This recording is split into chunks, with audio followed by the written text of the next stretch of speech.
toutes et à tous, bienvenue sur cette deuxième semaine de l'évolution professionnelle qui a démarré la semaine dernière et qui est organisée conjointement par le réseau Avenir Actif, donc dans toutes les régions et par l'APEC. Donc c'est un événement national. Vous êtes fort nombreux déjà à nous avoir rejoints cet après-midi. Donc le Conseil en évolution professionnelle a souhaité vous proposer ces événements. Donc, juste pour rappel, le fonctionnement de ce webinaire qui va durer 1 heure.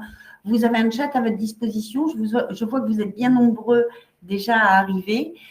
N'hésitez pas à poser toutes les questions qui vous viendraient à l'esprit au cours de ce webinaire dans le chat et nous tâcherons d'y répondre du mieux que nous pourrons. On fera... Voilà, plutôt que de répondre en fin de webinaire, je ferai 2 ou 3 pauses pour pouvoir reprendre toutes vos questions. Vous poserez peut-être des questions dont les réponses figureront dans la suite de la présentation. Donc, dans ces cas-là, ne m'en voulez pas.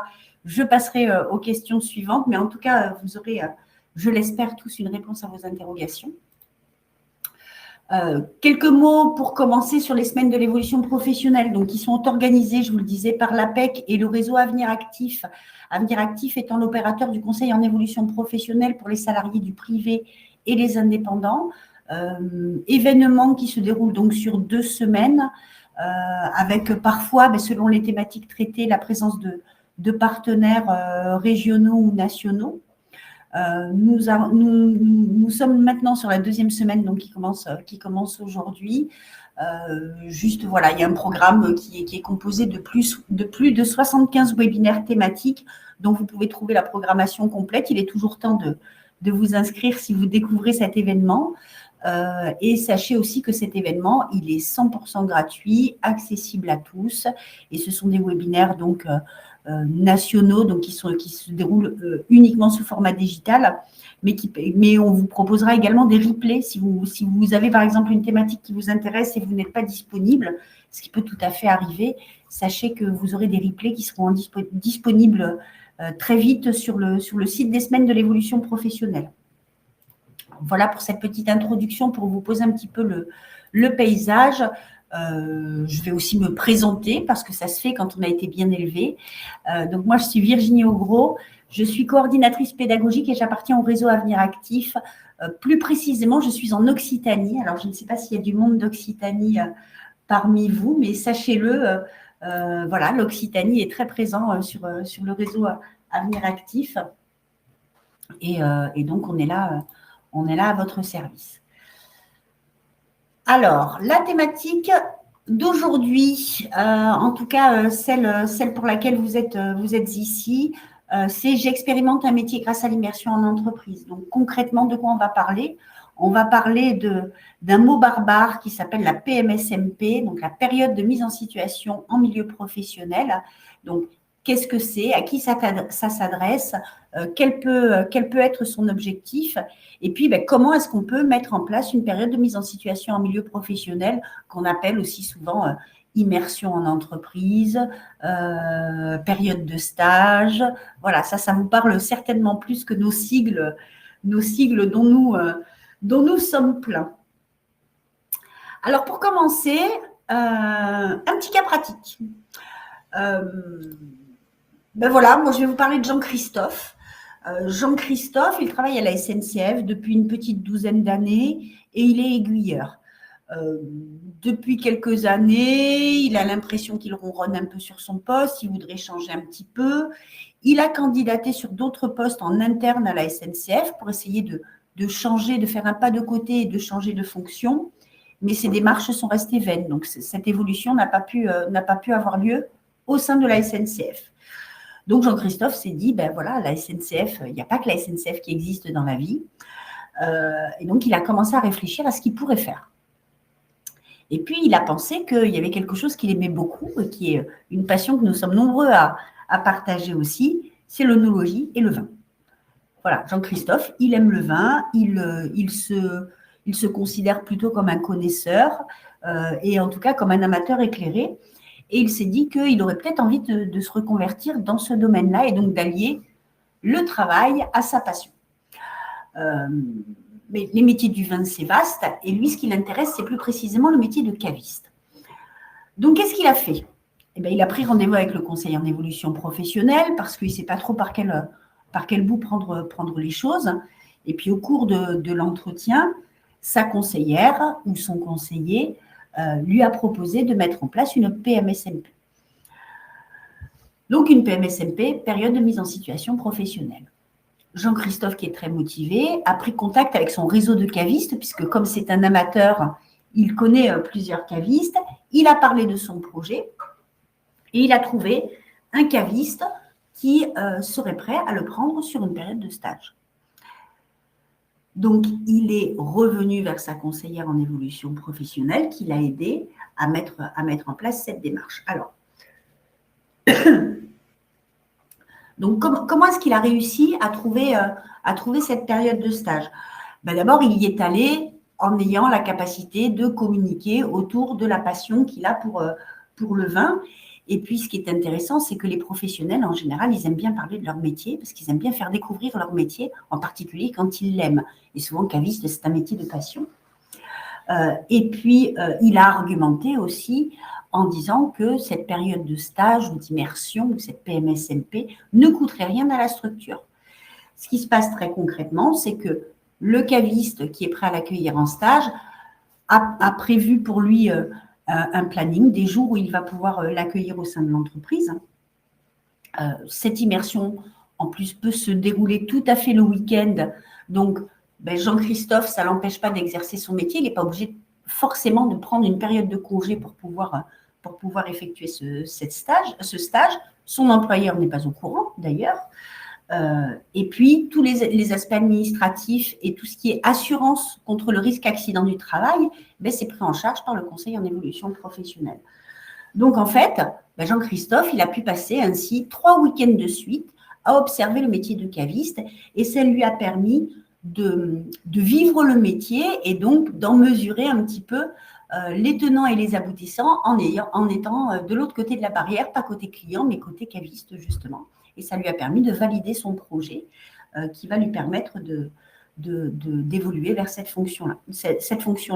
Et ceci est une autre histoire. Mais aujourd'hui, on est là pour parler de la PMSMP. Donc, je ne vais pas vous donner tout le parcours de Jean-Christophe.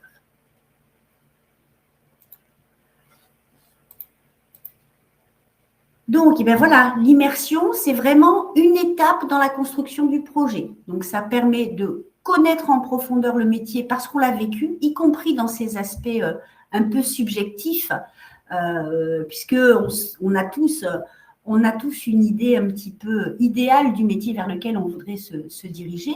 Là, ça permet de vivre un peu une journée, puis d'en toucher aussi les inconvénients, puisque vous savez bien que dans chaque métier, il y a des inconvénients. Donc, une connaissance plus approfondie du métier que s'il passait juste par de la recherche sur Internet, par exemple, ou juste par son expérience de client. Ça lui permet aussi d'avoir une bonne idée de l'environnement de travail, de comment ça se déroule une journée, comment se déroule le contact avec la clientèle. Je vous rappelle que Jean-Christophe est aiguilleur, donc il n'a pas de contact avec les clients de la SNCF, mais là, voilà, c'est un métier de contact. Ça lui a permis aussi de vérifier que l'exercice de ce métier était en accord avec ses valeurs, avec ses motivations, avec ce qui l'intéresse, et puis aussi de pouvoir estimer s'il possède déjà des compétences qui peuvent être utiles dans son futur métier. Puisque l'immersion permettant de vivre le métier, on peut imaginer que Jean-Christophe, il a pu conseiller des clients, il a pu vérifier s'il avait des connaissances suffisamment larges pour exercer ce métier.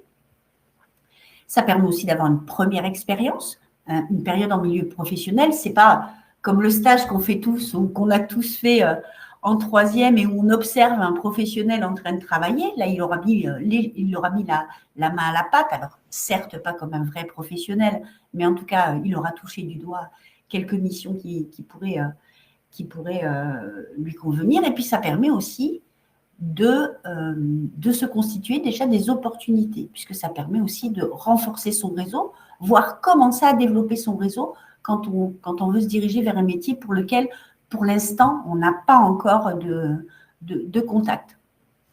Et enfin, ça lui a permis aussi de mesurer si l'exercice du métier de caviste était aussi en adéquation avec sa vie personnelle. Puisque un caviste étant un commerçant, par exemple, les horaires d'ouverture, ce ne sont pas des horaires de bureau.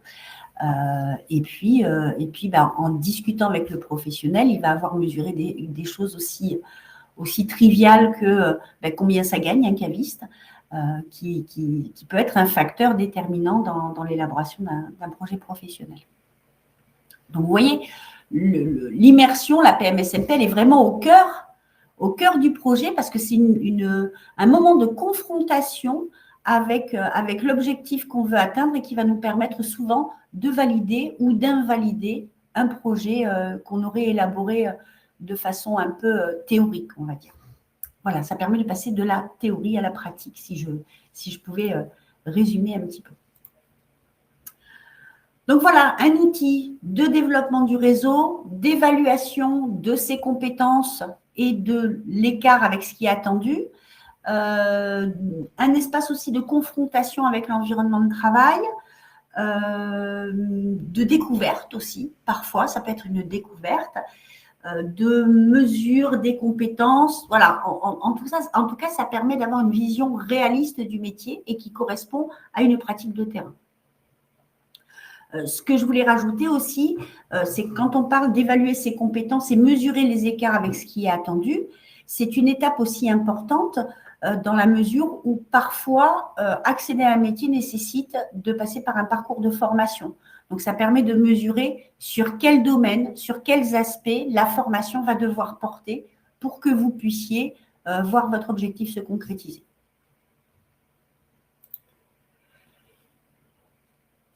Donc, si je poursuis, la PMSMP, c'est une immersion, d'accord, mais c'est surtout, quand on dit PMSMP, on parle de mise en situation en milieu professionnel.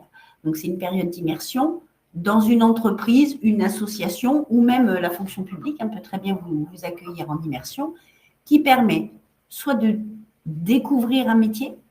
Donc, voilà, j'ai une idée, je vais aller la tester et voir si ça me correspond, soit de confirmer un projet. J'ai déjà un projet professionnel et je vais aller vérifier si l'idée que j'ai de mon projet correspond à la réalité, mais ça peut être aussi pour initier une démarche de recrutement. On ne le sait pas toujours, mais une période de mise en situation professionnelle peut tout à fait déboucher sur une embauche derrière. Alors, qui peut bénéficier de la PMSMP? Eh bien, tout le monde. Tout le monde, quand on dit tout le monde, je mets un petit bémol. Les personnes qui sont en recherche d'emploi, leur interlocuteur, c'est bien souvent France Travail. Donc, c'est France Travail qui va les aider à mettre en place cette période. Et puis, les salariés peuvent être tout à fait bénéficiaires de cette période en passant par leur conseiller en évolution professionnelle. Donc, voilà, on a aussi à disposition ces conventions qui peuvent vous aider. Concernant le secteur public, c'est un petit peu plus compliqué, mais comme souvent avec le secteur public, l'interlocuteur n'est pas très facile à trouver. Donc, qui peut signer des conventions de PMSMP? Il y a tous les prescripteurs historiques, on va dire, France Travail, la mission locale pour les jeunes, Cap Emploi pour les personnes qui sont porteuses de handicap. Ça peut être aussi les structures d'insertion pour des personnes qui peuvent être un peu éloignées de l'emploi, les conseils départementaux pour les personnes qui sont au RSA, et puis aussi les conseillers des chambres consulaires, donc chambres de métier, chambres de commerce, pour les personnes qui se préparent à rentrer en apprentissage. Souvent, ils passent par une PMSMP avant de valider leur entrée en apprentissage. Et parfois, c'est ça qui va servir de démarche de recrutement. Et puis, les opérateurs du CEP, donc tout le réseau Avenir Actif, ainsi que l'APEC, concernant les salariés, qu'ils soient cadres ou non cadres, puisque nous avons cette délégation de signature de convention. Combien de temps ça peut durer, une PMSMP? Eh bien, alors elle est limitée dans le temps. Par contre, une PMSMP, ça peut très bien être une journée d'immersion. Je pense aux personnes qui sont salariées, qui n'ont pas forcément toute l'attitude pour se dégager du temps pour aller passer une journée, enfin une semaine en immersion, eh bien, une PMSMP, ça peut tout à fait être une journée d'immersion. Par contre, c'est limité dans le temps, dans le sens où chaque convention ne peut pas excéder une durée de 1 mois. Quand je dis 1 mois, c'est de date à date. Voilà, 1er octobre, 30 octobre, ça ne peut pas être 1er octobre, 15 novembre, par exemple. Ça, c'est la limite qui nous est imposée par la loi. Quand je dis 1 mois, ce n'est pas forcément non plus 1 mois à temps plein. Dans le cas qu'on a vu tout à l'heure, le monsieur qui veut devenir caviste, ben, il a fait sa PMSMP sur ses temps de week-end, 3 week-ends de suite. Donc, la durée de la convention, c'était 3 semaines. On peut imaginer que c'était 3 semaines, mais par contre, ça ne correspondait pas à 3 semaines de travail à temps plein. Donc, chaque convention ne peut pas excéder 1 mois. Si une personne fait une PMSMP et qu'à l'issue de cette PMSMP, il lui reste des doutes ou encore des choses à explorer, cette convention, elle peut être renouvelée une fois dans la même entreprise, à condition qu'il ait le même objectif. Par contre, si, je vous donne un autre exemple, vous souhaitez vous diriger vers le métier d'aide-soignant. Les aides-soignants peuvent exercer dans plusieurs types d'environnements professionnels. On peut très bien imaginer une personne qui, pour vérifier son projet, va aller faire une période d'immersion dans une maison de retraite, puis, à un autre moment, va faire une période d'immersion en milieu hospitalier. 1, ça va lui permettre toujours de vérifier son projet. Et 2, ça va lui permettre déjà de faire des choix pour l'avenir en essayant de déterminer quel est le type d'environnement de travail qui lui correspondra le mieux lorsqu'elle verra son projet aboutir. Donc, c'est aussi une découverte d'environnement professionnel.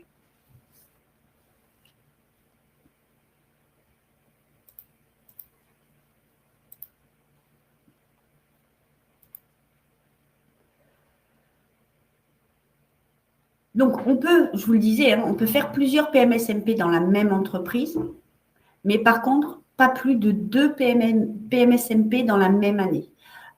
Pourquoi ? Parce que le législateur considère que si une entreprise vous accueille plus de 2 fois en stage dans l'entreprise, c'est peut-être qu'en fait, il aurait besoin de vous recruter plutôt que de vous prendre comme stagiaire non rémunéré. Donc voilà, c'est juste pour mettre aussi un petit cadre légal autour de cette convention. Et quoi qu'il en soit, s'il y a 2 conventions de PMSMP dans la même entreprise, il faut que les objectifs soient différents. Donc ça peut être par exemple, je fais une première PMSMP pour découvrir le métier et je fais une seconde PMSMP pour confirmer mon choix d'orientation ou confirmer et initier une embauche, par exemple.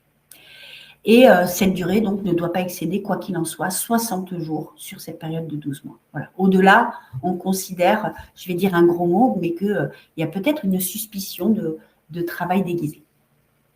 Voilà pour les grands principes de la PMSMP. Alors maintenant, en pratique, comment ça se passe ?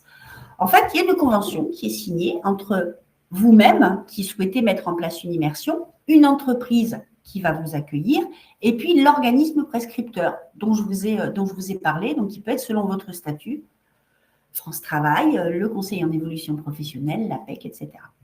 Cette convention, en fait, elle nous engage. Vous, elle vous engage à respecter les règles de vie et le règlement intérieur de l'entreprise. L'entreprise, elle a aussi des engagements dont je vais vous parler tout de suite après. Et puis nous, elle nous engage dans le sens où on va couvrir votre risque d'accident du travail. Et quoi qu'il en soit, dans cette convention, doivent être indiquées quelles sont les activités que vous allez découvrir ou confirmer, quelles sont les missions qui vont vous être confiées, la durée, les jours, les horaires. Et dans les obligations de l'entreprise, il y a l'obligation de désigner un tuteur qui doit être votre référent en entreprise. Voilà, ça fait partie vraiment des obligations de l'entreprise. Donc, cette convention, il y a 2 façons de la mettre en place. Il y a une façon dématérialisée et une façon un petit peu plus traditionnelle. La façon traditionnelle, vous connaissez tous ça, c'est un CERFA papier. Maintenant, il existe ce site qui s'appelle Immersion Facile, qui permet très facilement de mettre en place une convention d'immersion. Comment ça se passe? Vous êtes en train de réfléchir à votre projet. Vous avez fait la même chose que Jean-François. Vous avez contacté des professionnels et puis vous avez trouvé un professionnel qui est prêt à vous accueillir en stage. Vous allez sur le site Immersion Facile. Vous initiez votre demande de convention en indiquant toutes vos coordonnées. Vous allez aussi indiquer les coordonnées de l'entreprise, son numéro ciré, le nom du tuteur, une adresse mail, un numéro de téléphone, à quel jour va se dérouler l'immersion, etc., etc. Une fois que vous avez fait ça, la personne responsable de l'entreprise qui va vous accueillir, dont vous avez indiqué l'adresse mail, va recevoir un lien qui va lui permettre de valider, de dire oui, je reçois cette personne en immersion tel jour à tels horaires.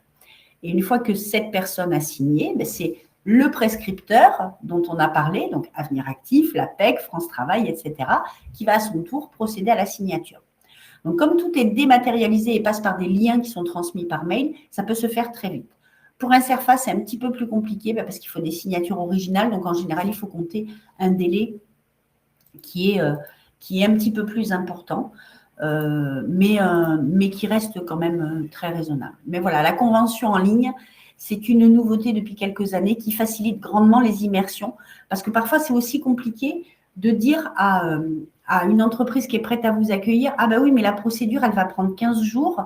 Alors, vous êtes prêt à m'accueillir à partir de lundi, mais est-ce qu'on ne peut pas dire que ce sera 15 jours après parce que voilà, il faut laisser ce temps administratif. » Voilà, parfois, ça peut être bloquant. Là, c'est très facilitant. Qu'est-ce qui se passe pendant que vous êtes en période en immersion? En fait, vous conservez le statut que vous aviez jusque-là.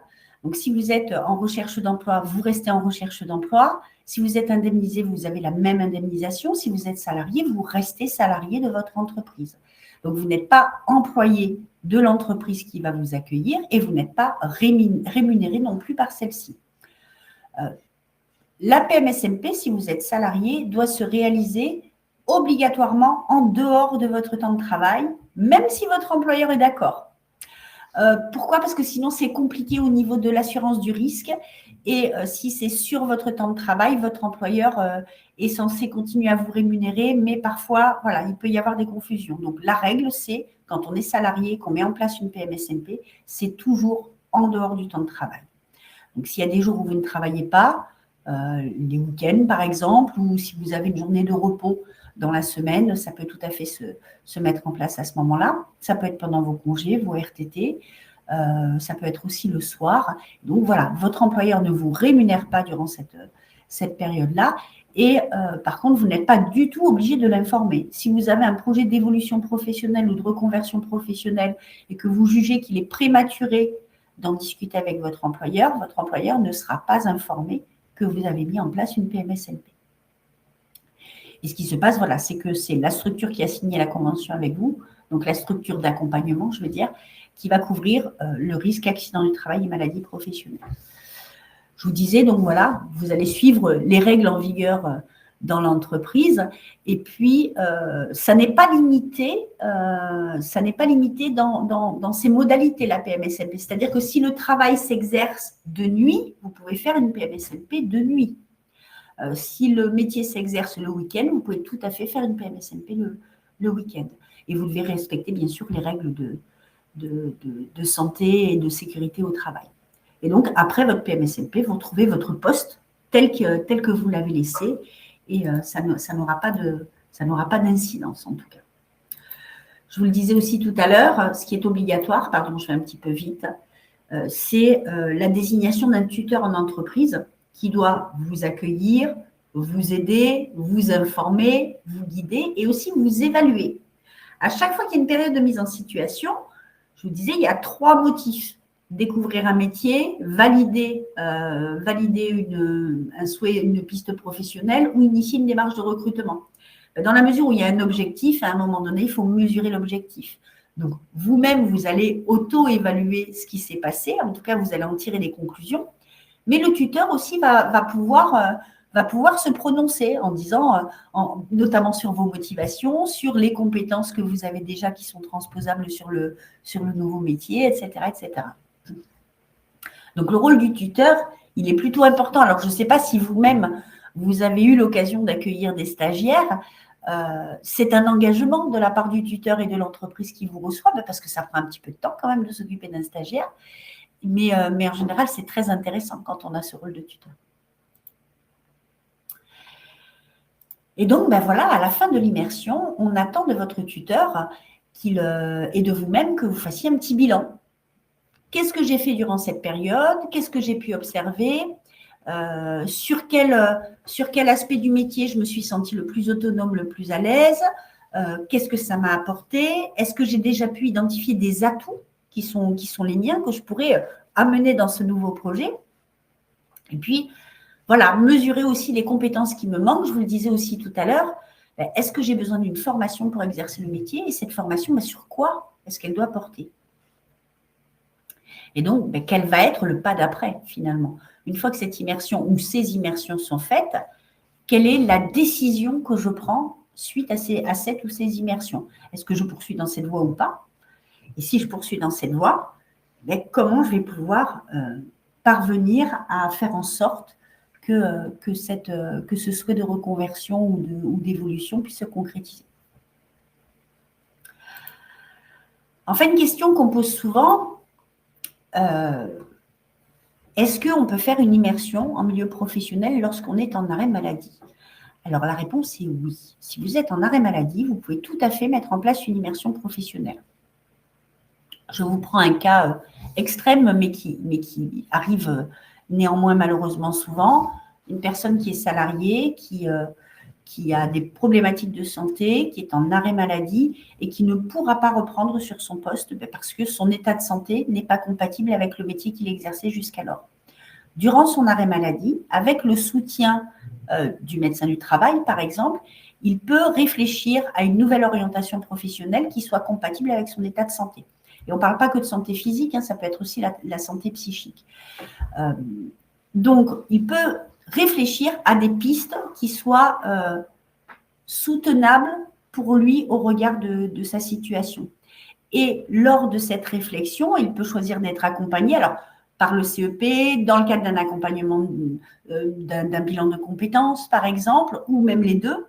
Et il vient toujours un moment où on se confronte, et notamment parce qu'il faut voir, quand on a des problèmes de santé, si l'exercice du métier auquel on a pensé est compatible avec notre état de santé. Donc, l'immersion, c'est un outil formidable pour ça.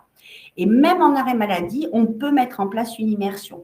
La seule condition, c'est d'obtenir l'autorisation de la CPAM. Donc, il faut rentrer en contact avec le service social de la CPAM qui va réunir tous les acteurs, notamment la CARSAT, le médecin du travail, le médecin traitant également, et qui va se prononcer sur l'accord ou non pour mettre en place une période de mise en situation en milieu professionnel.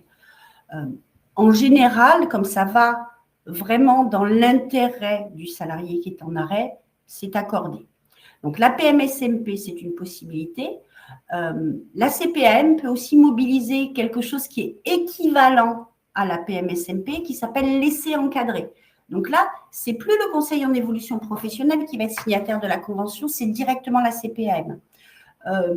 Donc voilà, il y a des usages en fait selon les départements. Il y a des CPAM qui préfèrent dire on met d'abord en place un essai encadré, puis après on verra si on met en place une PMSMP. Mais l'essai encadré permet déjà de vérifier plein de choses. Ou il y a d'autres départements qui partent directement sur la PMSMP. Donc si vous êtes dans cette situation-là, il ne faut pas hésiter à se rapprocher du service social de la CPAM pour en parler et puis de vous faire accompagner par le CEP qui, lui, en général, connaît bien les us et coutumes du département dans lequel il exerce et qui va pouvoir aussi vous guider dans cette démarche-là. Ce que je vous propose, c'est qu'on fasse déjà une première pause pour que je puisse répondre à vos questions. Alors, je vais essayer de remonter dans le chat pour pouvoir répondre à toutes les questions qui ont été posées. Alors, hop. Zut, ça me l'a sauté.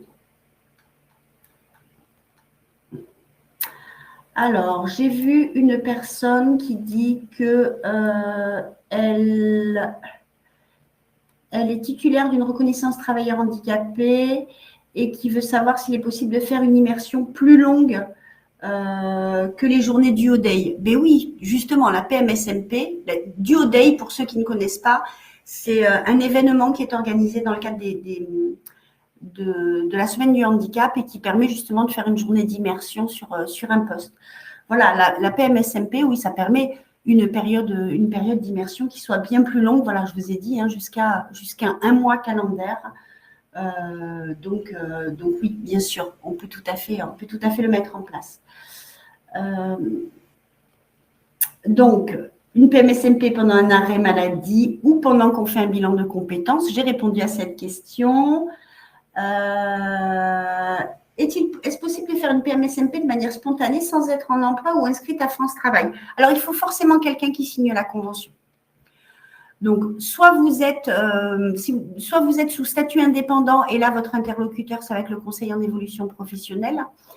Soit vous êtes salarié et ça va être aussi le conseil en évolution professionnelle. Mais quoi qu'il en soit, il faut quelqu'un qui signe cette convention puisque ça vous permet d'être couvert contre le risque accident du travail, mais aussi de pouvoir avoir un cadre juridique en cas de… Ça peut nous arriver de faire une bêtise et de casser quelque chose dans l'entreprise qui nous accueille. C'est très, très rare, hein, bien sûr. Hein, mais en tout cas, voilà, c'est des questions d'assurance, tout ça et de couverture.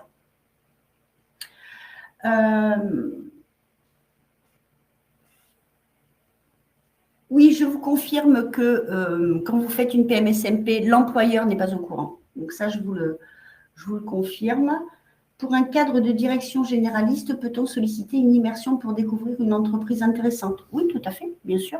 Si vous trouvez une entreprise qui est prête à vous accueillir, ça peut être effectivement dans le cadre de initier par exemple un processus de recrutement. Oui, c'est tout à fait possible.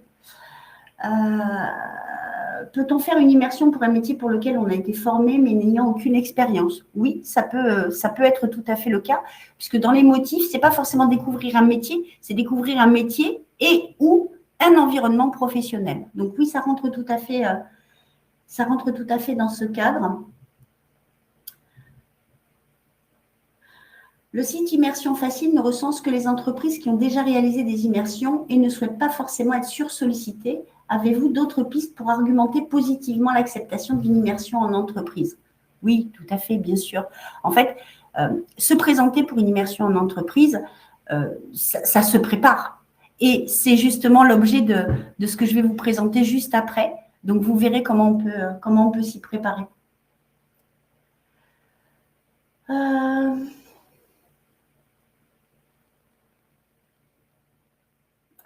Alors, je vois des échanges, mais bon, voilà, c'est des personnes qui discutent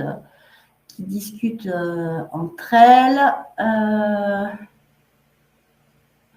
30 jours maximum d'immersion. Les personnes en arrêt de travail, j'ai répondu à cette question. Oui, vous aurez le support aussi, j'ai oublié de vous le dire. Est-ce qu'il est possible de faire plusieurs actions d'un mois successives? Oui, bien sûr, mais la question qui se pose au bout d'un moment, c'est dans quel objectif? Donc, n'hésitez pas à en parler à la personne qui vous accompagne dans la définition de votre projet. Voilà, parfois, peut-être que si vous vous sentez prêt, peut-être qu'il faut initier quelque chose, voilà, le pas d'après qui vous permet de davantage concrétiser votre projet. Là, il y a plein de questions. Peut-on faire plus de 2 immersions dans l'année si c'est dans des entreprises différentes? Oui, tout à fait. Voilà, la slide précédente, c'était plus si vous voulez en faire plusieurs dans la même entreprise, là, c'est limité, mais bien sûr, ça peut être dans plusieurs entreprises différentes sans aucun problème. Quel est notre statut vis-à-vis de France Travail et nos droits RE? J'ai répondu aussi à cette question. Hein. Votre statut ne change pas et vos allocations, si vous êtes dans le cas où vous êtes en recherche d'emploi, sont maintenues durant cette période-là. Alors, il y a beaucoup de questions sur sur la période d'immersion quand on est en arrêt maladie. Donc, je suis désolée si je ne vous réponds pas à tous individuellement, mais voilà, je pense avoir répondu dans la présentation précédente. Alors, une question très intéressante. Par contre, dans le cas d'un arrêt maladie, est-ce que l'employeur est informé? Normalement, l'employeur, dès lors que vous mettez en place une action durant votre arrêt maladie, votre employeur est informé. Par contre, quand vous mettez en place la convention avec la CPAM, il vous faut leur dire que vous ne souhaitez pas que votre employeur est informé. Donc, alors, votre employeur va être informé que vous mettez en place une action, mais dans le cadre de votre arrêt maladie et dans le cadre de votre reconversion, mais il ne saura pas laquelle. Donc, ça restera confidentiel.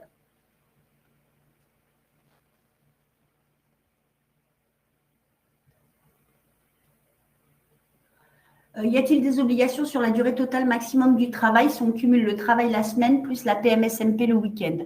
Non, il n'y a pas d'obligation puisque ce n'est pas un travail salarié. La limite, j'ai envie de dire, c'est les limites de ce qu'on peut vivre en 24 heures. À un moment donné, on ne peut pas travailler 24 heures sur 24, 7 jours sur 7. Donc, il faut aussi être un peu raisonnable. Voilà, mais vous allez être raisonnable de vous-même. Hein. Est-ce que cela peut être fait sur un métier et service différent, mais dans son entreprise? Non. Non, malheureusement, c'est interdit aussi. L'entreprise doit être différente de l'entreprise qui vous emploie. Par contre, si votre employeur il est ouvert à l'idée de vous faire évoluer et de vous faire découvrir d'autres services, il peut tout à fait le mettre en place en interne. Il y a même parfois des entreprises qui mettent en place des actions style vie mon poste ou quelque chose comme ça, et où vous avez la possibilité 1 ou 2 fois par an d'aller découvrir un autre métier, un autre service. Mais malheureusement, la PMSMP se déroulera forcément dans une entreprise qui n'est pas votre employeur.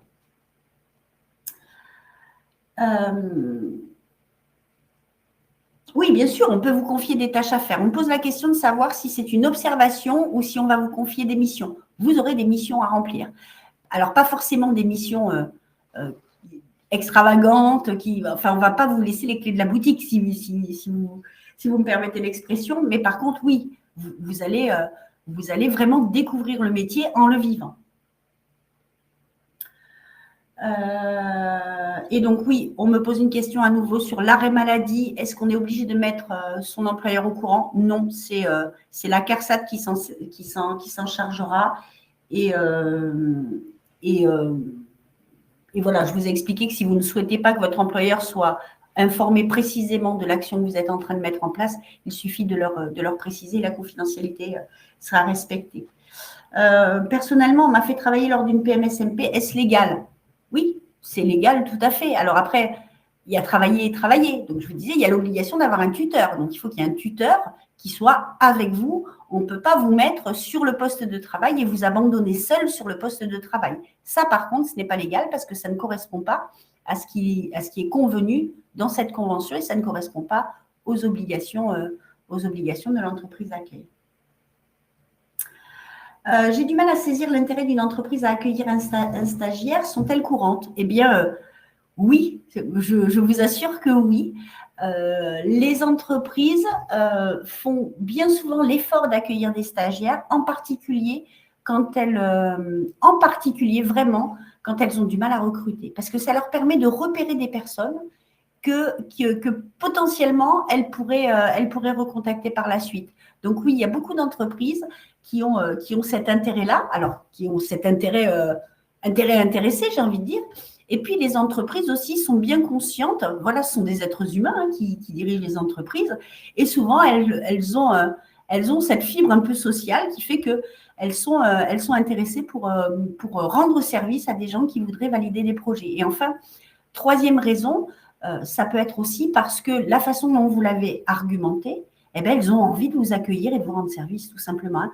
Au-delà du principe général, c'est parce que c'est vous qu'elles ont envie d'accueillir. Ça peut être aussi ça.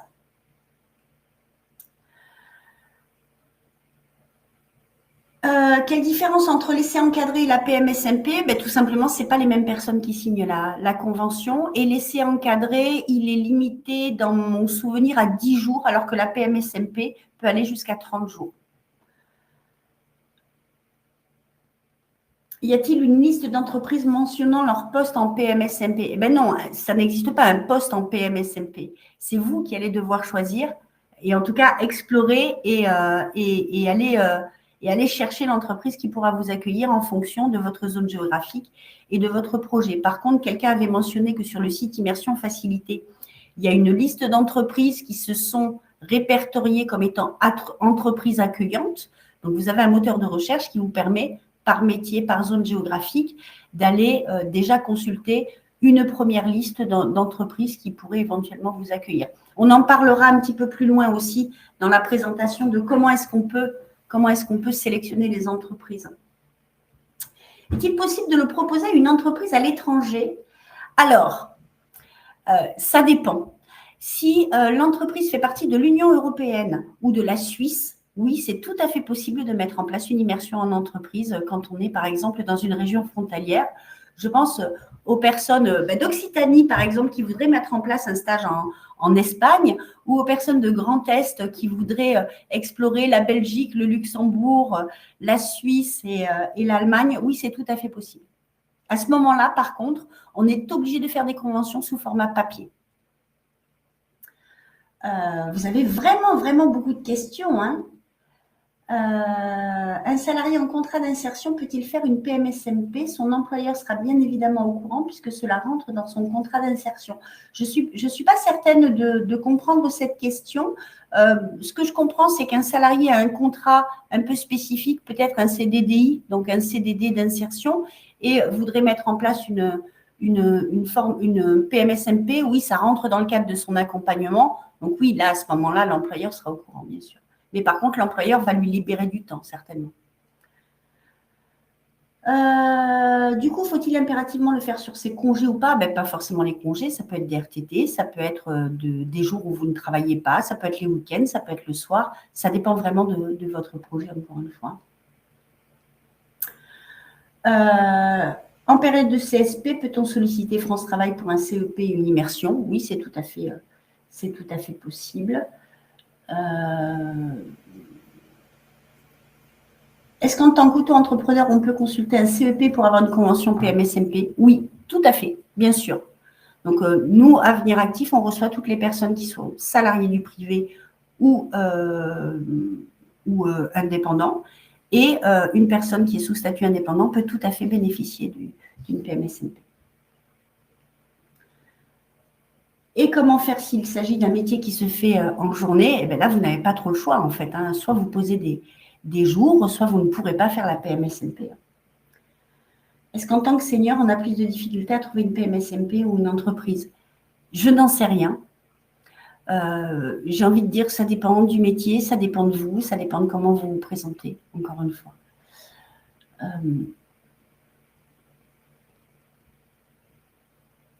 Et alors, quel est le formalisme de l'évaluation par le tuteur? C'est très léger. C'est vraiment quelles ont été les missions, quels sont les points forts et les points à travailler et quelles actions la personne qui a été reçue au cours de la PMSMP pourrait mettre en place pour pouvoir accéder au métier. C'est vraiment très, très léger quand on est tuteur, hein. Et alors, je vais prendre une dernière question avant qu'on poursuive, puisque je vois que le temps file. Pouvez-vous me confirmer ou non, s'il vous plaît, que l'essai encadré est possible dans mon entreprise? Pour mon cas, j'ai cru comprendre que c'était possible. Alors, ça dépend de ce que vous appelez essai encadré. Si ça passe par la CPAM, c'est à la CPAM que vous devez poser cette question-là, parce que nous, on n'est pas du tout signataire, donc on ne connaît pas ces conventions par cœur. Par contre, il y a peut-être des dispositifs internes à votre entreprise qui existent. Malheureusement, je ne peux pas répondre précisément. Je vais juste poursuivre. Donc, quelles sont les étapes pour mettre en place une PMSMP? Donc, définir votre objectif. C'est quoi? Pourquoi est-ce que vous voulez faire une PMSMP? Est-ce que c'est pour vous découvrir un métier, un secteur? Est-ce que c'est pour confirmer un projet que vous avez déjà? Est-ce que c'est pour vous positionner directement sur le marché du travail? quelles sont les infos que vous souhaitez obtenir. Donc, qu'est-ce que vous allez chercher dans cette PMSMP? Quels sont les types de fonctions, quel type de professionnels vous souhaitez rencontrer, quelles activités vous souhaitez observer, et puis voilà, quelles hypothèses vous voulez confirmer. Donc, en tout cas, pour définir votre objectif, vous avez tout un tas de questions à vous poser au préalable. Ensuite, une fois que vous avez défini ça, eh bien, allez chercher une structure d'accueil. Donc, on a parlé du site Immersion Facile tout à l'heure quand j'ai répondu aux questions. Donc, je vous indiquais qu'il y avait déjà un certain nombre d'entreprises qui sont répertoriées sur ce site et qui soit ont déclaré qu'elles étaient ouvertes à l'idée de recevoir des stagiaires, soit ont déjà reçu des stagiaires par le passé. Vous avez aussi un moteur de recherche qui appartient à France Travail, qui s'appelle La Bonne Boîte. Je ne sais pas si certains d'entre vous connaissent ce moteur de recherche qui permet, dans une zone géographique, sur un métier donné, de rechercher les entreprises qui auraient, je mets beaucoup de conditionnels, hein, qui auraient des projets de recrutement. Donc ça vous permet aussi de déjà aller explorer sur votre zone géographique quel est le tissu économique qui existe sur le métier que vous visez. Donc, ça vous permet déjà de sélectionner les entreprises. Donc, ça, voilà, c'est deux façons que vous pouvez utiliser. Et puis, il y a une troisième façon qui est souvent la plus efficace, qui est le réseau. Donc, votre réseau professionnel, votre réseau d'amis. Dans l'exemple que je donnais en préambule, le monsieur qui veut se diriger vers le métier de caviste, c'est un amateur de vin, il est retourné voir tous les cavistes qu'il a l'habitude de fréquenter. C'est son réseau aussi, hein, ses fournisseurs en quelque sorte constituent son réseau. Ça peut être les personnes que vous avez rencontrées durant vos études, des anciens collègues. L'organisme de formation peut aussi vous donner une liste de contacts.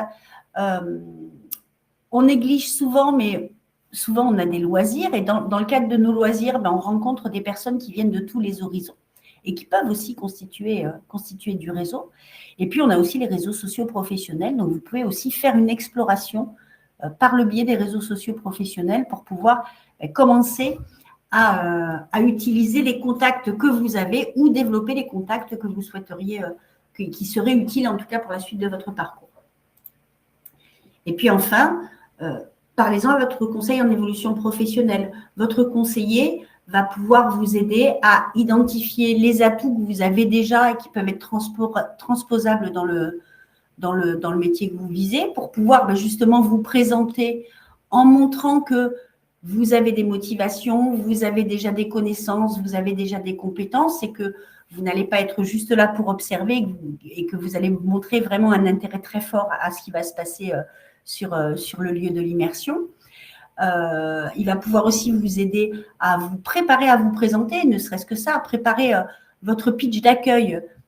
Bonjour, je m'appelle Jean-Michel, voilà, je viens vous voir parce que je réfléchis à un changement de métier, j'ai pensé à vous pour telle et telle raison, moi ce qui m'intéresse c'est telle et telle chose. Donc voilà, le conseil en évolution professionnelle, il peut aussi vous préparer à la prise de contact et puis il va aussi vous guider dans toutes les démarches administratives, que ce soit la mise en place de la convention ou bien établir le bilan.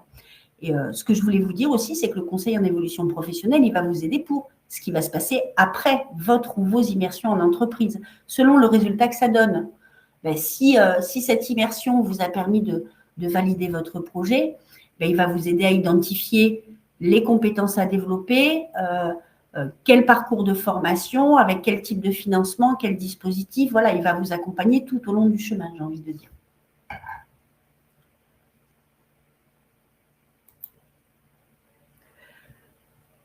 Je vais reprendre quelques questions et puis ensuite, il est 49, on pourra arriver à la conclusion de cette présentation où je vous parlerai un petit peu plus précisément du conseil en évolution professionnelle et de ce qu'on peut faire dans ce cadre-là.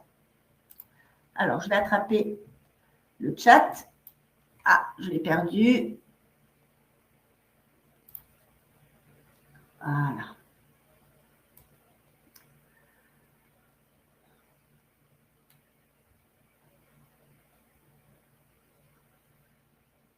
Est-ce que pour une PMSMP, on peut nous demander plusieurs déplacements par semaine? Ça dépend. Ça dépend si le métier que vous souhaitez découvrir, c'est celui de technico-commercial. Oui, on peut vous demander plusieurs déplacements par semaine. En fait, la PMSMP, ça va vous servir aussi à tester un métier en conditions réelles.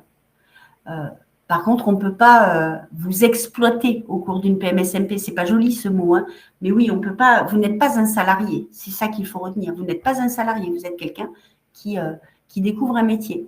Mais si la personne qui est votre tuteur se déplace plusieurs fois par semaine, ça peut être aussi intéressant pour vous de voir que l'exercice du métier nécessite plusieurs déplacements par semaine et de mesurer est-ce que je suis OK pour exercer le métier dans ces conditions-là ou pas.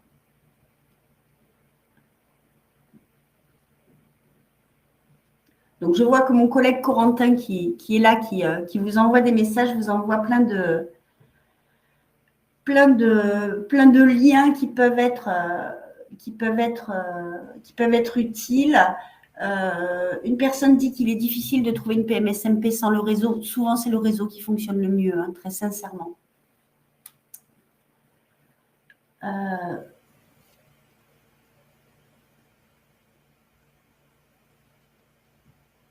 je regarde. Hein.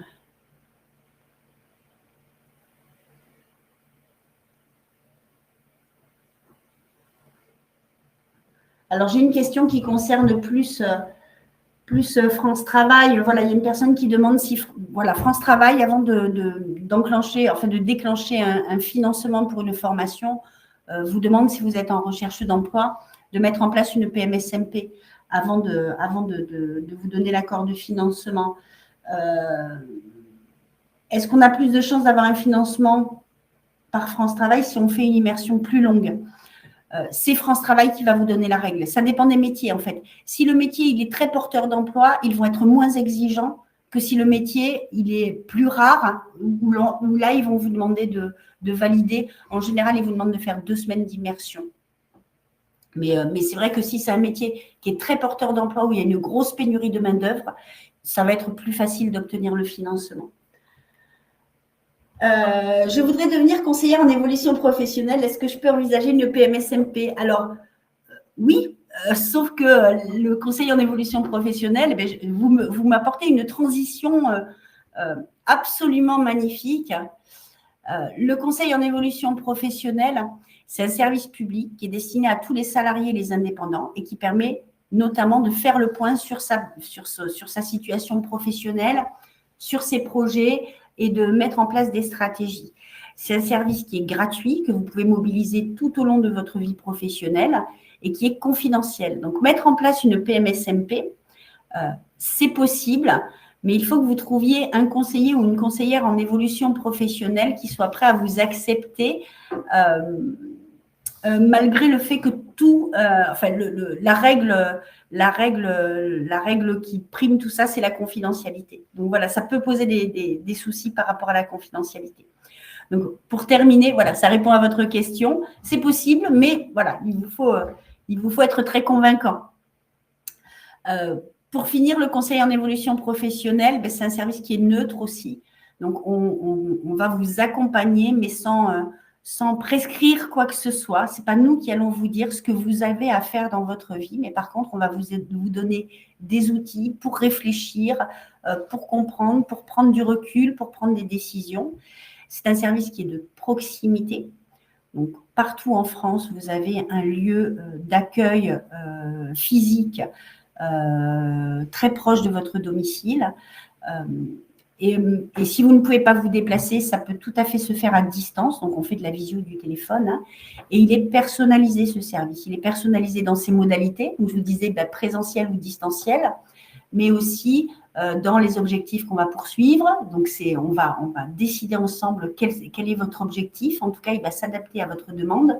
Il va s'adapter aussi dans son déroulé. S'il y a besoin de se voir de façon très rapprochée, on se voit de façon très rapprochée. Si on a besoin de se voir, si vous êtes très autonome et que vous avez juste besoin de faire un point tous les mois, on fait juste un point tous les mois. Voilà, ça va vraiment s'adapter à votre demande et à votre besoin. Et juste pour vous faire un petit rappel, le conseil en évolution professionnelle, ça s'adresse à tout le monde. Si vous êtes salarié ou indépendant, votre interlocuteur, ça va être Avenir Actif. Si vous êtes cadre, ça va être plutôt l'APEC. Si vous êtes en recherche d'emploi, France Travail. Pour les jeunes, c'est les missions locales. Pour les personnes en situation de handicap, c'est Cap Emploi. Mais si par exemple vous êtes salarié et cadre, ben, vous avez le choix entre l'APEC et Avenir Actif. C'est vous qui allez décider. La seule règle, c'est que vous ne pouvez pas être accompagné par les deux. Voilà, vous ne pouvez pas faire comme chez les spécialistes, vous ne pouvez pas demander un deuxième avis. Voilà, il vous faut choisir à un moment donné par qui vous voulez être accompagné. Mais voilà, tout le conseil en évolution professionnelle, c'est tout ce réseau-là. Et puis, ben, l'objectif, ça va être un objectif qui va être le vôtre finalement. On va prendre l'objectif qui est le vôtre dans la vie professionnelle. Si votre objectif, c'est de réfléchir à une évolution dans votre entreprise, ça rentre tout à fait dans ce cadre-là. Si votre objectif, c'est de vous reconvertir, de trouver une formation, de créer votre entreprise, de juste faire un point sur soi et regarder les opportunités qui peuvent s'ouvrir autour de vous, c'est tout à fait possible. Ça peut être aussi mettre en place une démarche de VAE. Ça peut être aussi préparer son entretien professionnel. Donc voilà, l'objectif du conseil en évolution professionnelle, ben, finalement, c'est votre demande qui va la guider. Et enfin, juste quelques mots sur comment ça se déroule. En général, il y a un premier rendez-vous avec un conseiller qui sera toujours, et ce sera toujours le même conseiller qui vous accompagnera. Vous aurez un interlocuteur unique. Ce premier rendez-vous, il permet de faire le point. Donc aujourd'hui, quelle est ma situation? Quel est mon besoin? Et puis, ben, qu'est-ce qu'on va faire ensemble? Voilà.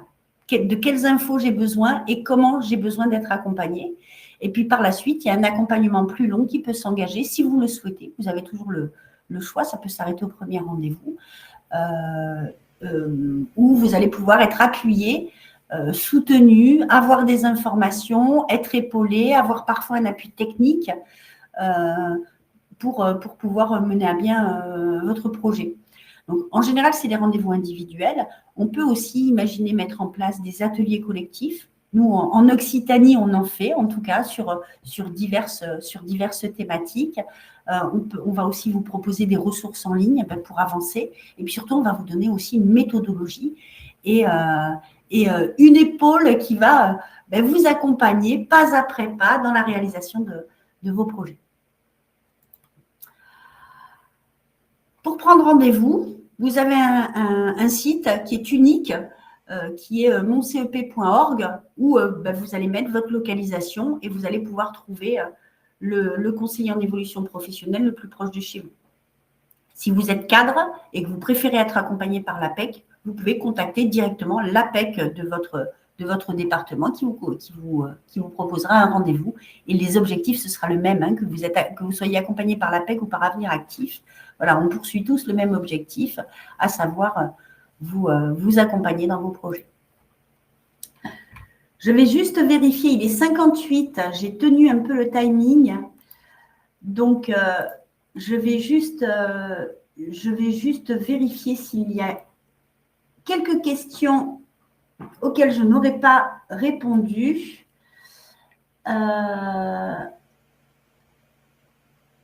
Je pense que… Est-ce qu'il y a une taille de l'entreprise obligatoire pour accepter une personne en PMSMP ou est-ce que ça peut être un auto-entrepreneur? Ça peut être un auto-entrepreneur. La seule condition, c'est d'avoir un numéro ciré. Donc non, il n'y a pas de taille obligatoire. Eh bien, je ne vois plus d'autres questions. Est-ce possible si le bilan de compétences est mis en pause? Oui, même au cours d'un bilan de compétences. Et moi, je conseille même au cours d'un bilan de compétences. Si vous êtes en train de faire cette démarche de réflexion autour d'un projet, il y a toujours cette phase où on va se confronter. Il vaut mieux le faire pendant le bilan de compétences. Parce qu'imaginez, vous arrivez à la conclusion du bilan, vous avez monté tout un projet. Et puis, après le bilan, vous revenez voir le conseil en évolution professionnelle, vous mettez en place une PMSMP. Et là, vous vous rendez compte que ça ne correspond pas du tout à l'idée que vous en aviez. Donc, c'est dommage. Donc, il vaut mieux le faire pendant le bilan de compétences.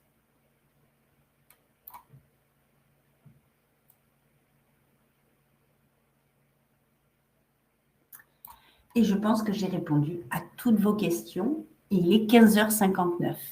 Donc, le petit mot de la fin. Donc, je vous remercie beaucoup de votre présence. Je sais que vous étiez nombreux. J'espère que j'ai répondu à toutes les questions que vous vous posiez.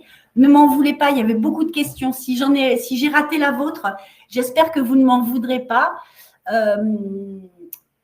Voilà, je vous remercie. N'hésitez pas à aller voir le programme des semaines de l'évolution professionnelle. Il y a encore beaucoup de webinaires cette semaine. Il y a peut-être des thématiques qui peuvent vous intéresser. Vous verrez, il y a des horaires qui peuvent être très variés. Donc, j'espère que vous trouverez votre bonheur. En attendant, je vous souhaite à tous une très bonne fin de journée. Et puis, peut-être à bientôt sur un autre webinaire. Passez une bonne journée. Au revoir.